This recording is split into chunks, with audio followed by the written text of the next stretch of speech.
Star Conservancy was established to be a non-political, non-discriminatory advocacy group for methods and research of protection of peyote's natural habitat, because we understand that that is one of the only ways to preserve a species.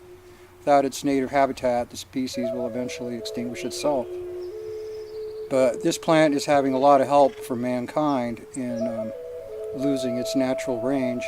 Preservation of portions of what remains seem to be an integral part of any reasonable conservation effort, as well as conservation of the plants that already exist and the saving and propagation of seed for future generations. We already have certain individuals who have been performing their own field studies just to document the loss of habitat and the loss of peyote resources. One of the goals of this program is to start collecting seed. And one of the things we're going to do here today is to collect some seed from some peyote plants so the seeds are easily identifiable, and anybody who's a legal purchaser of peyote can begin to collect their own seeds for future generations.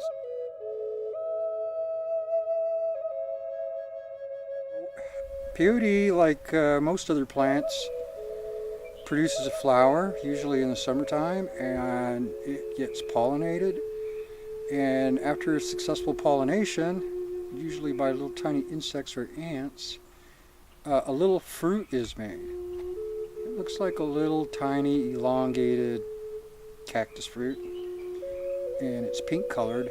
Well, there's usually at least a few seeds in each one of those. There can be up to 20 or even a few more seeds per fruit. Most often you'll find, a small amount, 4 to 6 to 10 seeds per fruit. And the seeds are not the same as the fuzz. Peyote has a little fuzzy wool-like thing in the center of it. But that wool is kind of what protects the seeds and kind of holds them until the rains come, when they can wash out onto the desert soil and germinate. So what we're going to do is we're going to pull a few seeds out of the wool of the plant itself.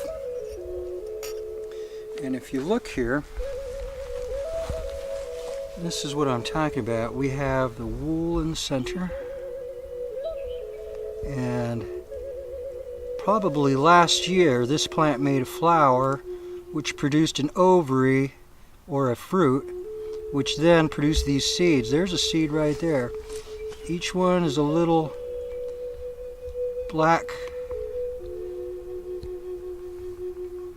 seed with just a little speck of white on it.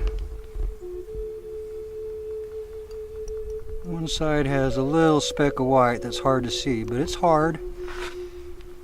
And tweezers are helpful, but you don't want to squeeze too hard because they will crack when you're bringing them out. So it's a little bit of a gentle process, but it's pretty easy for anybody who has plants at home. And this is probably another couple of seeds. And that is probably the remainder of what was once a fruit. It looks like there was one seed in that one. So a lot of people that have worked with this medicine, they end up collecting a lot of fuzz because it's generally taken out before we use it for medicine. And sometimes you might think that the fuzz is the seed, like a dandelion, but it's not so much.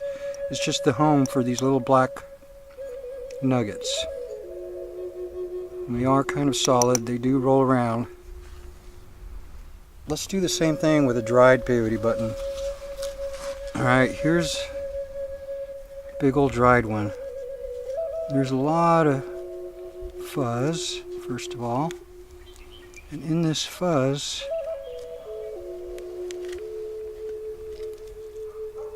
there's likely to be seeds in it.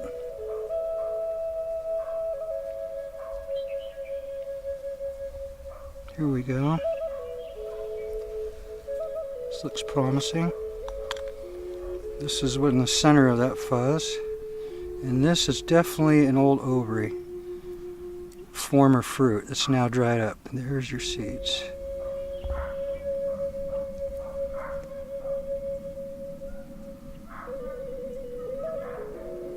Not bad.